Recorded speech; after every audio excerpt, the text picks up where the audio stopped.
I've worked here 11 years now, and they call me the key maker. Made shoes for like the dancers for years and years. I've never even seen what they look like, you know. They only know me from my shoe, which is the key. A stamp on my shoe, which I stamp the key maker. Say you've got 40 pairs, you can make like 40 pairs, you can have 7 different dancers.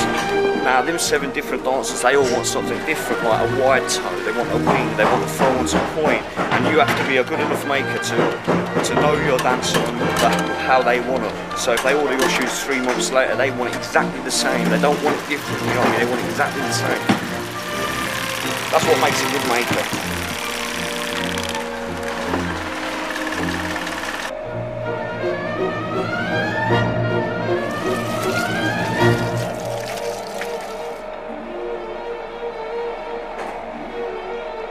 I've been wearing point shoes for probably 2/3 of my life when I think about it. I got my first pair when I was 8. I think my mum bought them for me at a car boot sale.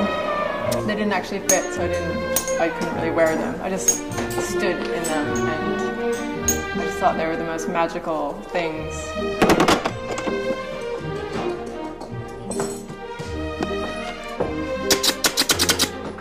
We understand that it was that Louis XIV wished to become a little taller at the end of each piece of work that he did in his court, and so he had a shoe made that enabled him to move up and suddenly appear to shine above the rest of his court.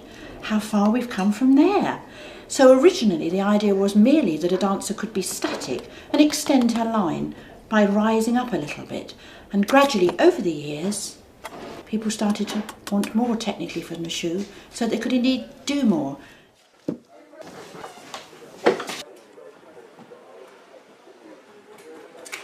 My uncle, which is crown maker, he got me an interview here, you see, because there was no work down where I lived, and when I come here, they took a look at my hands, and the manager at the time says, yes, I'm going to make you into a maker.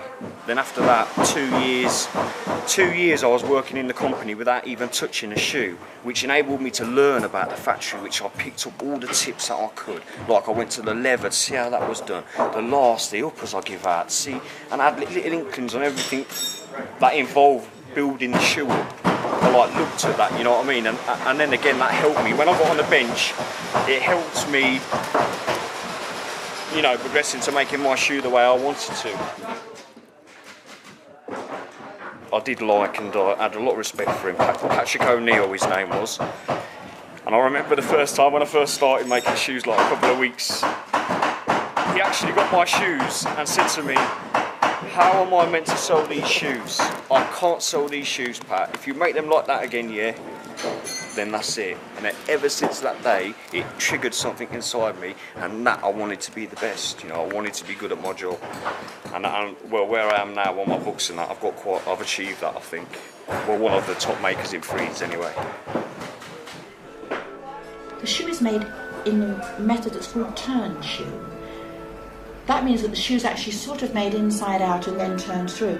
Years ago, Victorian times, probably before that even, all shoes were made like that. And that's why people's boots lasted through generations, because the stitching never wore out.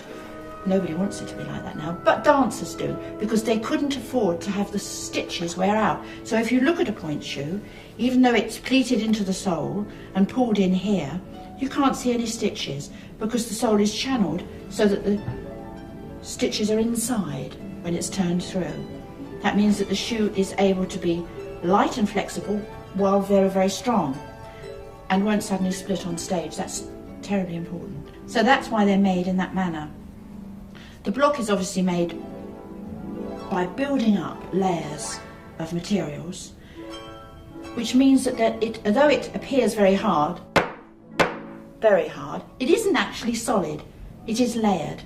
So when the dancer works in it, and the warmth of her foot expands the air that's inside the shoe, then it will not appear to be rigid. My first proper pair was when I went away to ballet school.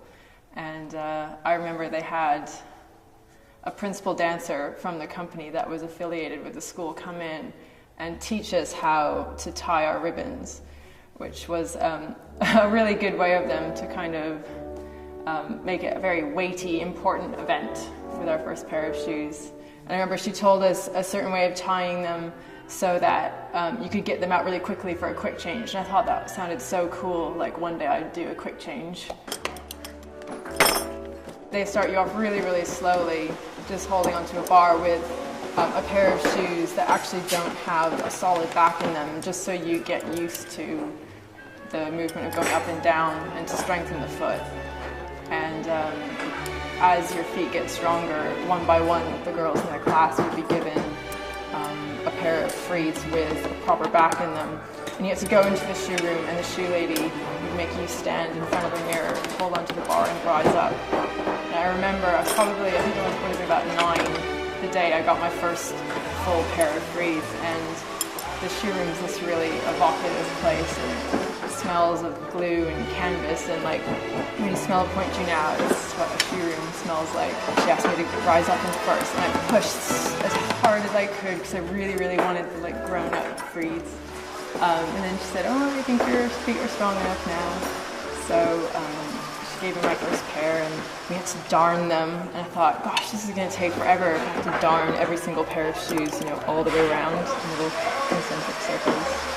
But that's part of the discipline when you're younger, is you have to do everything really neatly. And of course, your shoes are lasting you probably a month when you're that age. And as you get older, it might be one performance or an act, or like maybe just one class if it's a difficult pair.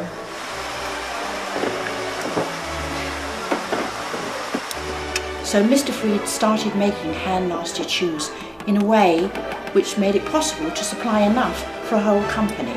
In the past, before that, each guy had just made the shoes from beginning to end, probably making 4 or 5 a day.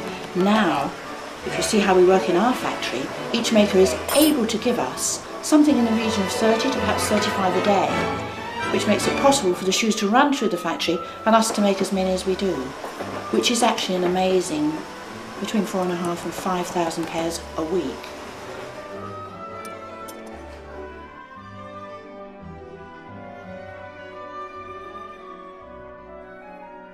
Probably 3 or 4 hours of point of work a day. About 6 days a week. But you know, it still hurts sometimes. Depends what you're doing. Ballet's not totally symmetrical on both legs, so you might do a lot more on the left foot often for girls. I think if your shoes are comfortable for them to wear and it looks good, I mean, if I was a ballerina, that's what I'd go for anyway, you know. I'd go for the quality and the best looking one and the best feel. Yeah, the prettiest.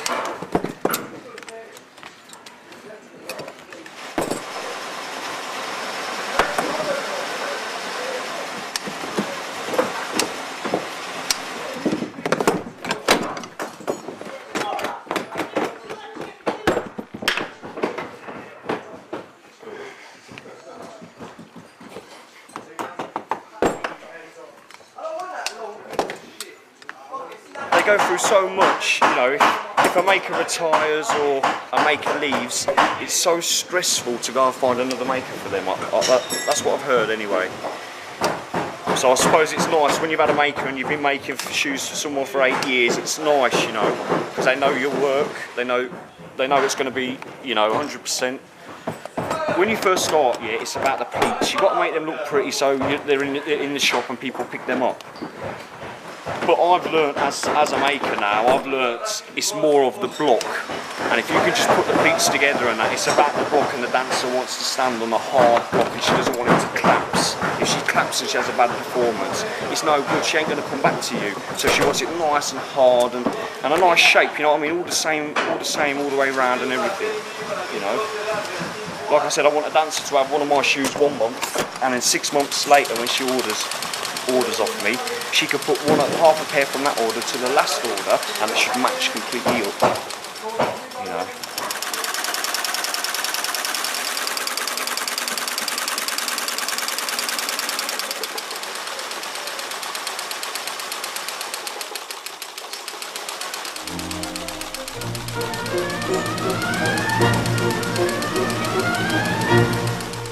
important that you wear the shoe as it has been fitted for you. For a dancer, working with the shoe is what builds up the additional strength in the foot to enable them to move into more technically demanding dancing. For a professional, if you think about it, she may have to have, in a week, 2 or 3 pairs of point shoes broken in at the optimum condition to work in. She hasn't got time to do hours and hours of class to get them broken in. She has to have them ready for that last glorious hour of their life when she does those 32 fouettes or those releves across the stage. So for that reason, you will always know that most professionals will manually shape the shoe to its optimum condition for the performing, rather than wear the shoe from the beginning as a student.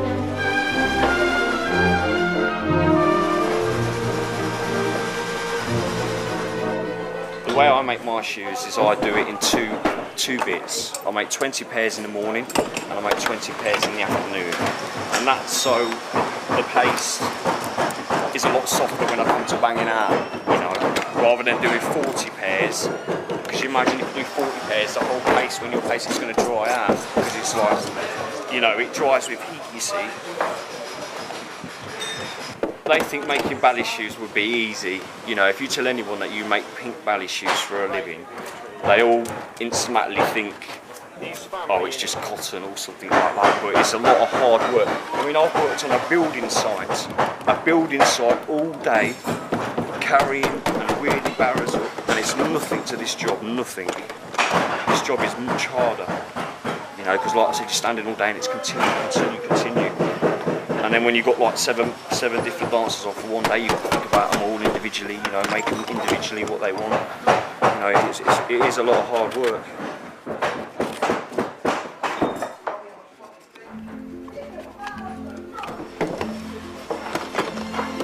When I was a student at the Royal Ballet School, I was very, very broke, and one day to my great delight I discovered that I could fit into Margot Fontaine's used point shoes, and so I was very fortunate. I used to fish them out of the bin in the dressing room after she'd discarded them, and even if they were very worn by her, they were still perfectly good for me for variation classes. And they were very special. I still have a pair. They were made out of silk satin, which was a much paler colour than the rather peachy pink that the rest of us used to have to wear. They're of great sentimental value to me. They've got different personalities, shoes, because frieze are handmade. There's no one that's exactly the same, which is quite handy because you want certain kinds of shoes for certain kind of things.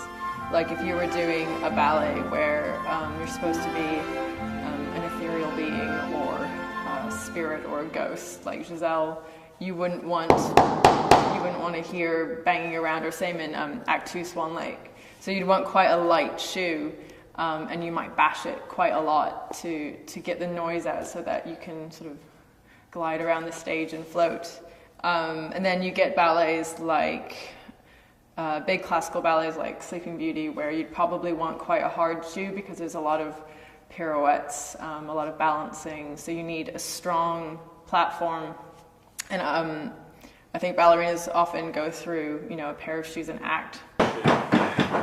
My favourite bit of the shoe is when everything's gone right, and so actually I'm pretty good at finishing the shoe. So if you prepare the shoe right and you put all the paste in the right places, the hessing, there's no, you know, lumps or anything, then when it comes to the turning stage, if you put everything in there properly, then it just turns naturally, and you only have to give it a couple of bangs, and then it's perfect, you know what I mean, rather than keep banging it, wearing the material down. And it's a good technique how to get the shoe the same, consistent for the dancer over a period of 7 or 8 years. You've got to make them the same. So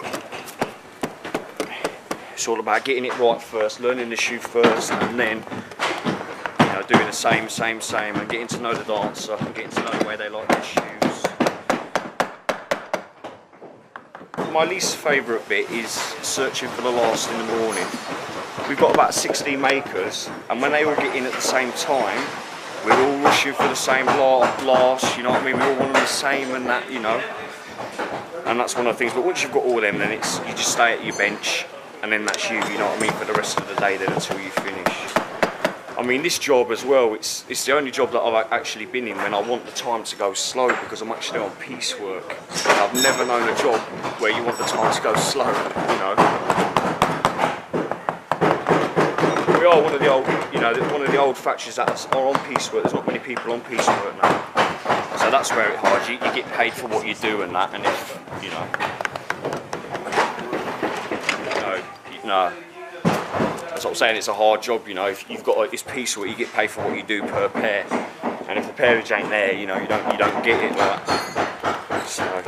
So you could have an injury and that, and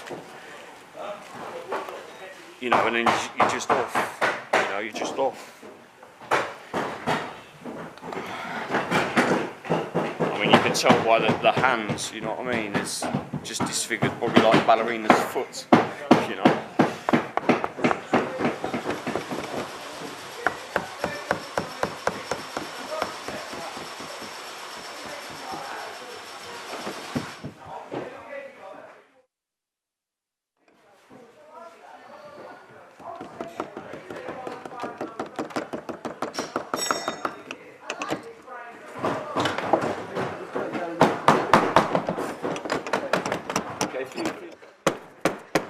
You know, sometimes you get a pair of shoes that you think is perfect in the dressing room, and then you go on stage, and there's something about being in the shoes on the stage, you suddenly realize that they're way, way too hard / soft / slippy. There's something about the alchemy of a pair of shoes on a stage with the curtain about to go up, that all of a sudden, whatever is wrong or right about them, it gets really heightened.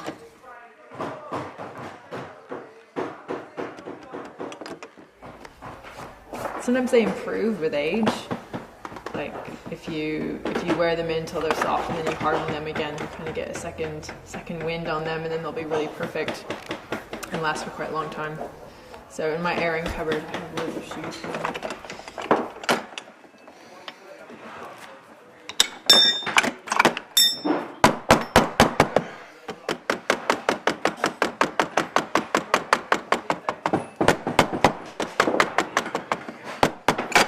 You know, you're standing all day long, you don't sit down, and it's just go. From you can be in at 6:30 in the morning and finish at 5:30, and not only stop for a few, you know, a little break and have 10 minutes, or, you know, grab a sandwich and that. It is hard work.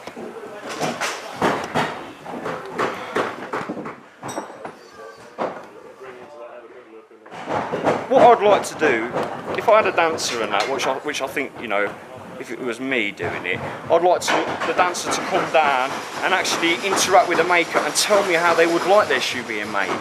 And then I can make them to the way they want to, properly, you know, if they explained it a bit more, like.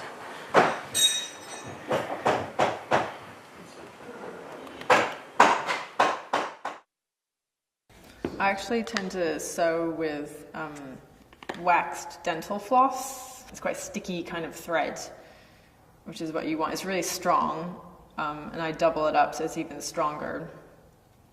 And it keeps your feet minty fresh.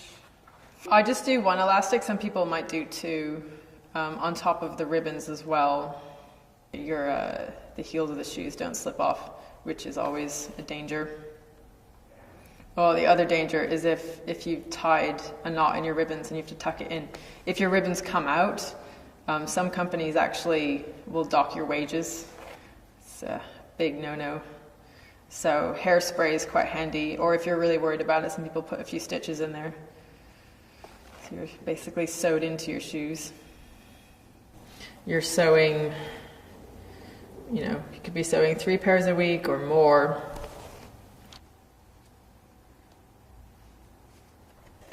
It gets quite tedious, so I tend to do it while I'm watching TV.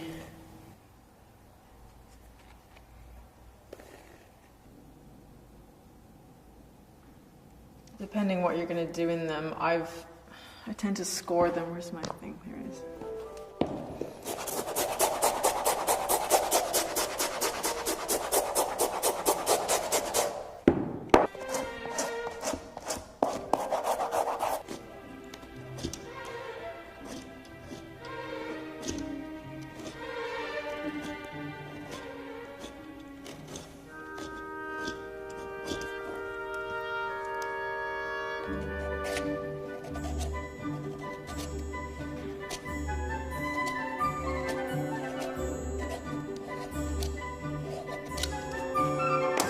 Just cuts so it's not too much of a right angle there, so it's much flatter, so it's just like being in a rocking chair. I used to actually cut the backs inside, but these are, I get them 3/4 cut now, so they come,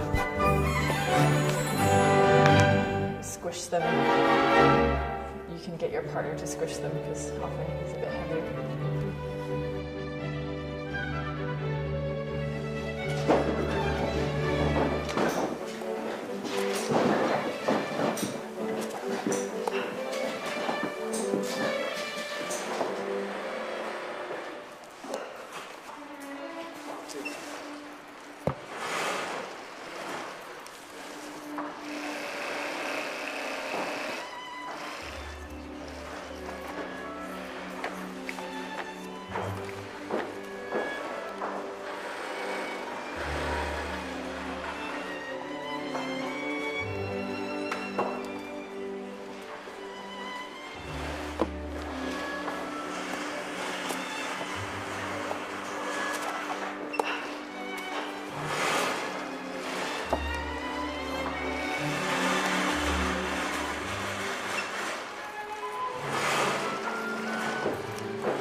Should take 2.5 years to train a maker up. You know, that's how long I got taught for.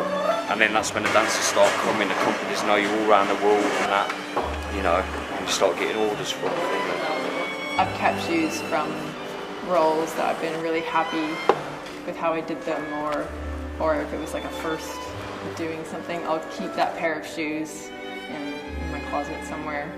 Because they're like really nice mementos. They're nice objects, and they have little personalities. I often put a right and a left on the shoe, and I'll maybe do. Some people do letters and numbers. I do a little drawing. Like I have a pair that have a cup of tea, like a tiny little sketch of a cup of tea, just so that I know in a hurry if I'm backstage and I'm looking for a certain pair of shoes, I can pick them up, look at them, and know that that is that pair of shoes. Frieds is a big name in ballet, so it's nice to be one of the good makers here. You know, one of the top makers in Frieds. It's an achievement, and if Frieds is one of the biggest companies around the world, then I must be a good, you know, one of the top makers around the world. And at 30 years of age, that's a lot. 35 years service I've got left to make shoes, which is a lot of reliability for the dancers, because like you said, they don't want to change their makers. Now if I've got this experience at 30 years, and I've got to look my whole life here again, you know, till I'm 65, so yeah, hopefully I will continue making my shoes, you know. I just hope the dancers keep continuing liking them, you know.